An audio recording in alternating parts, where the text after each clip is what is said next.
আজকে আমরা আলোচনা করব ওয়ার্ডস নিয়ে। ওয়ার্ডস তৈরি করব কি করে। এটা আমরা জানি 26 লেটার্সের মধ্যে 5টা ভাওয়েল আছে, এ, ই, আই, ও, ইউ। আর বাকি এ টু জেড এর মধ্যে এই ভাওয়েল 5টি ছাড়া বাকি সবটাই কনসোন্যান্ট। এইবার এই কনসোন্যান্ট অ্যান্ড ভাওয়েলের কে মিশিয়ে আমি কিভাবে সেন্টেন্স তৈরি করার আগে, যেহেতু পরের কথা, আগে কীভাবে ওয়ার্ড তৈরি করব সেটা আমাকে শিখতে হবে।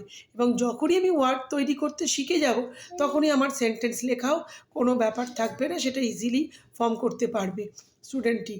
তাহলে যদি আমি এখন পি কনসোন্যান্ট নিলাম আর এন কনসোন্যান্ট নিলাম, মাঝখানে একটা গ্যাপ রাখলাম, যেটা আগেও বলেছি ফিল আপের আকারে দিতে হবে, তখন আমি সেখানে অ্যালফাবেটের মধ্যে যে পি আর এন লিখলাম, এবার সেখানে এ ভাওয়েল পুট করলে হয়ে যাচ্ছে প্যান, ই ভাওয়েল পুট করলে হয়ে যাচ্ছে পেন, আই ভাওয়েল পুট করলে হয়ে যাচ্ছে পিন। তাহলে এইভাবে, বা ইউ ভাওয়েল করলে পান। তো এবং 4টে শব্দের কিন্তু 4টে ওয়ার্ডের কিন্তু আলাদা আলাদা মিনিংও আছে, মানেও আছে।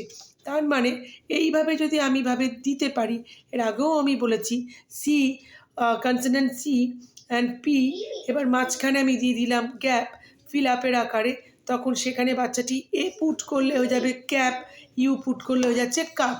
তো সুতরাং আমাকে এইভাবে ওয়ার্ডস ফর্ম করতে শেখাতে হবে with the help of vowels and কনসোন্যান্টস।